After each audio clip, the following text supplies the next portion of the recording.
Easy. Easy.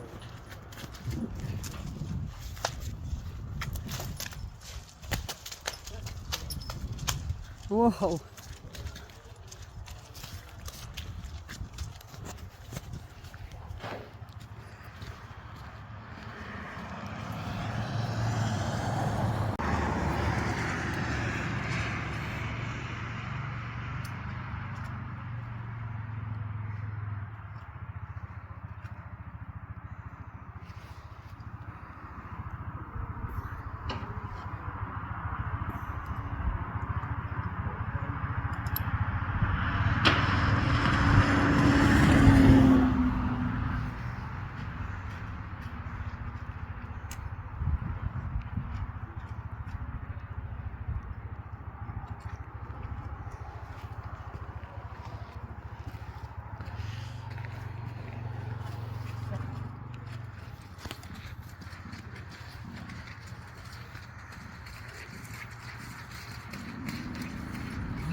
That younger horse actually died, and now I'm down to one again. So decided if I was going to buy horses, I might as well buy registered mares. So bought a team of registered mares and broke them. They were one was a yearling and one was a weanling, and raised those and broke those and started giving rides. And you know, it's like potato chips; you can't have just one. And we had our own stud at one time. There was a point in time when I had around 20 Belgians, and with the foals and everything else. And we had, I think the most we ever had was like 4 foals in a year. But yeah, then we'd raise them and we'd either sell them or keep them and break them. I'm down to 3 right now. So I'm hearing, like, you know, mares and are these just different kinds? Nope. A mare is a female.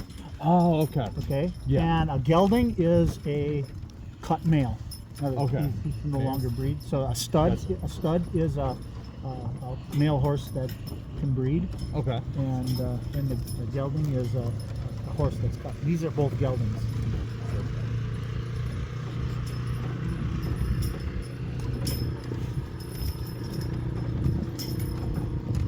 So cool. Yep, and had no clue that was the case. Yeah. Yep. Well, if you're from Chicago, Yep. no pun intended, but it's kind of amazing you know what a horse is. Yep. I'm sure you haven't gotten to cows yet. No, not yet. Just my experiences up here. Yep. But I sure do like it. Yep. But again, I've been doing this since about 1994, and when I got my first team of really good broke Belgians, one morning Fritz called me up and says, "I'm gonna do some rides." He says, "The guy that originally did rides, this opened in 1992, and the very first year he had horses up here doing this, and the horses he had were belonged to the guy that came up here, belonged to his dad, and unbeknownst to anybody, his dad sold the horses over that summer. So Fritz was always one of those guys where he just expected you to be here. You know? And so he called like 2 or 3 nights before and called the guy up and says, "You're going to be here with the horses, right?" And then all of a sudden, the horses are gone. So then Fritz called me, and I never did this before, so I says, "Give me a weekend, and I'll let you know." So I hitched like crazy that week, and I felt comfortable enough, and yeah, I've been doing it ever since. Every year, up here in the parades, go through the parades, and we used to do the Wassa Christmas parade and the Merrill Christmas parade, and it was always fun. Well, I just can't imagine, a family buys a Christmas tree, the kids are probably happier than... And like Katie was saying, I am on 3 generations. In other words, family brought their kids, and they cut a tree, and they did that every year, and all of a sudden those kids get old, get married, have kids, and they continue the tradition, and they bring their kids. So I'm on a full. I just had one family yesterday that was 3 generations again. And they were all here. Yeah, they were all here. That's amazing. But yeah, this was back in the beginning. There wasn't a cut your own tree lots. I don't know how much Katie told you, but Fritz started. He got married to Millie in 1952, and they had. All of their kids over the years were involved in trees in one shape or form or another. But Fritz and Millie dairy farmed. The dairy farm right on the other side of these trees here. Okay. And back in the early to mid 50s, Fritz decided to cut a couple wild balsam off the farm here and took them to Chicago to sell. And it went over actually relatively well. And over the course of the next pile of years, the cows kind of went away, and more Christmas trees got planted. And nobody planted Christmas trees around here back then. Fritz kind of started the whole thing. And anybody around here that grows Christmas trees in this part of the state is either A, related to Fritz, or B, worked for Fritz at one particular point in time. And so yeah, he built a pretty fair-sized empire. And again, in 1992, he sold everything to his kids, and ended up keeping this 80 and started Fritzs Mountain, cut your own tree lot. And he was always an entrepreneur, always wanted something special and different. That's where the horses come in. And he had always had the big Santa Claus, blow up Santa Claus, and a big blow up, they were like 40, 50 foot Santa Claus, and Frosty the Snowman. Love it. Katie can tell you back about 18, 20 years ago, he decided to get some reindeer. So he had reindeer, and Katie, that was Katie's job when she was a little girl. Those were her reindeer. So back in this chunk right here, there was a big tent, and this is where the reindeer were. And yeah, it was quite the operation, and it kind of caught on, and now it's such a cutthroat market now that everybody has kind of got their own tree lots, and so yeah. But Fritz is the one that started all of this. I just can't imagine the pride in that too. Yep. And again, I've been here almost since the beginning. Millie, Fritz's wife Millie, and it was related to my family. So it's a long shirt tail, but it's I'm related, Yeah. And so it was kind of fun. But Yeah, I'm just thinking, like, you know, I can't just imagine being a kid. You get your Christmas tree, you're excited, and then, hey, you want to go hop up on some horses? Exactly. You know, it's like, Look at the reindeer, and families would come out here. They still do. Come out here and spend a day. You know, I would. walk around, and like Katie said, this is very unusual to have mud all season. Yeah, it is a lot more kind of Christmas and festive with snow. When I get around the corner here a little bit, we'll trot up the hill. I'll give you some pretty good trot shots. I appreciate it. And they will take off on their own because they know they get to do that. Oh, really? Oh, yeah. That's so cool. I apologize if you mentioned it, but do they have names? Oh yeah, Red and Mike. Red and Mike. Okay. I'm trying to look at like the difference, like a little darker here. Well, this one here is a whole lot bigger than that one. That's true. That's true. And actually, Red's about 10 and Mike is 14. And when Red was being trained to pull, Mike is the one that he was hitched to. His partner. His partner. Oh, okay. Okay, so now if you look, the Red is starting to pull faster because Yep, he I knows see we're that. going.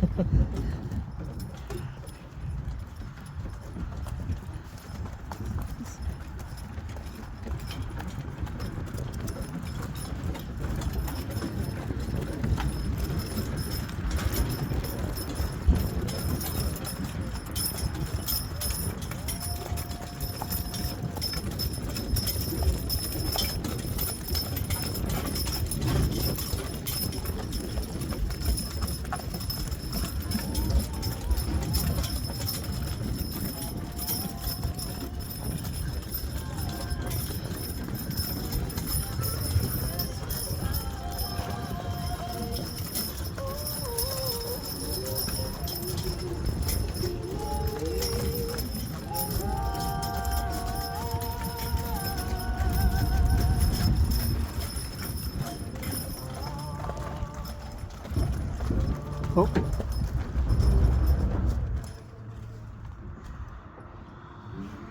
Awesome. So there. Thank you, John. Hey, that is not a problem.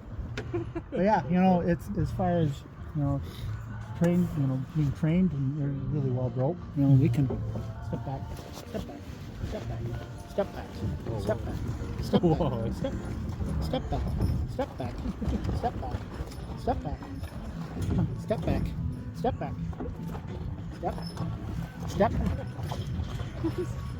step back, step back, step back.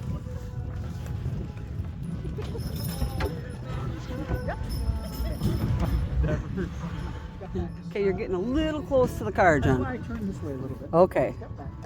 Step. Step back. Step back. Step back. Step. Step back.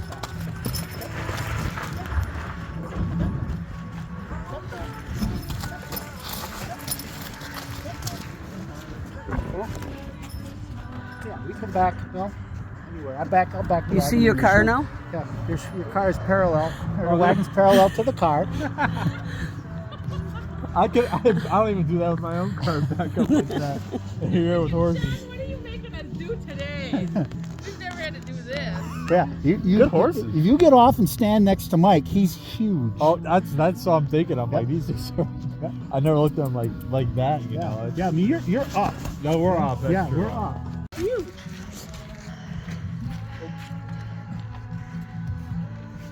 Yeah, Mike, the one on that side, he comes in at about 2,000, 2,100 pounds, somewhere's in there. Red isn't quite so big.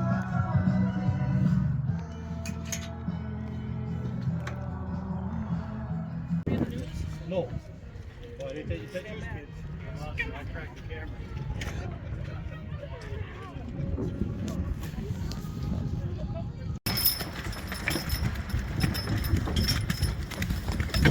Oh. Step back. Step back. Step back. Step back.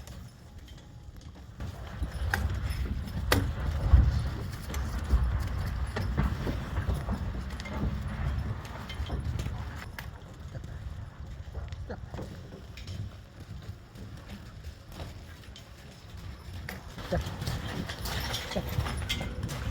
Step. Step. Step. Step. Come on. Step back.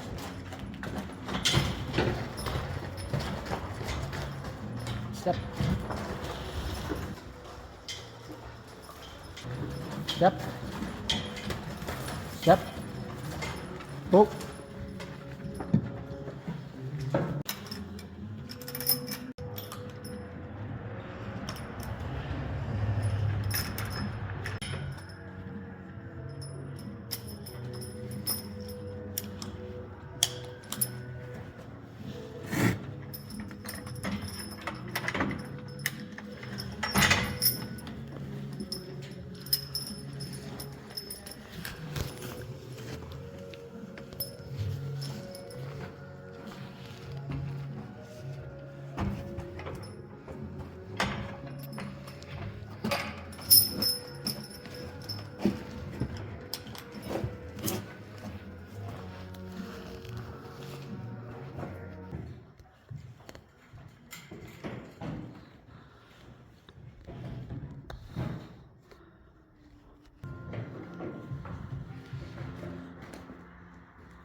It's like right in with the horse, and I'm like, oh, the horses are coming out.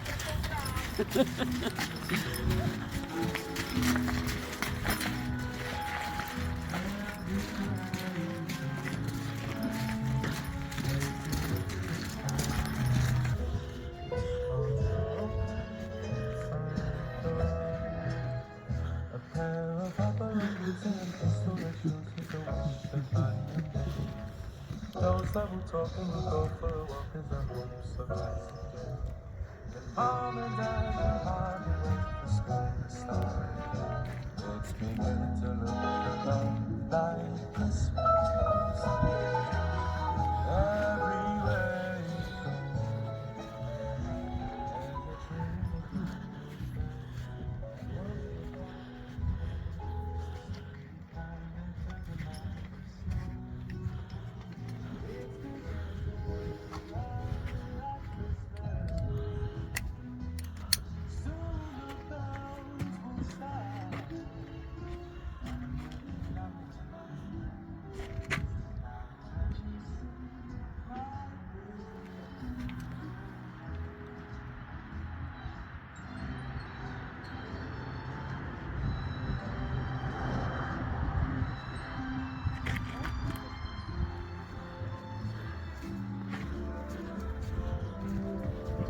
Everywhere you go, there's a tree.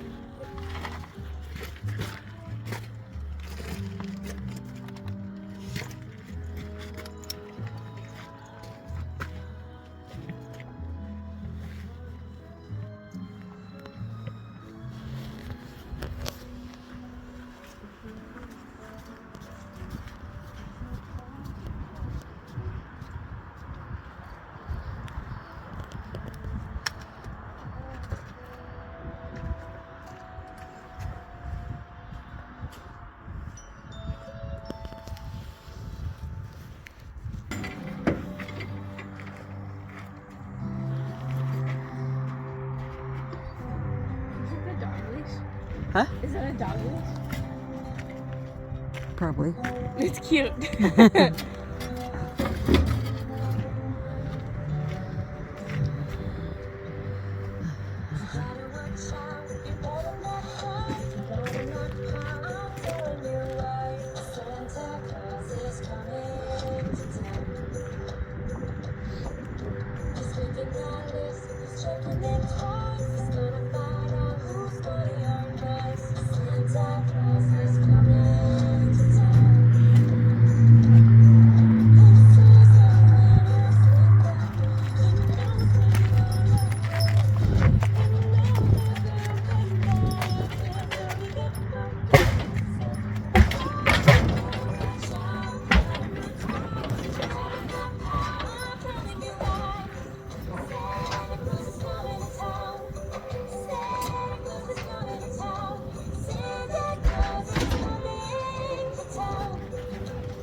Okay, and this is Mike.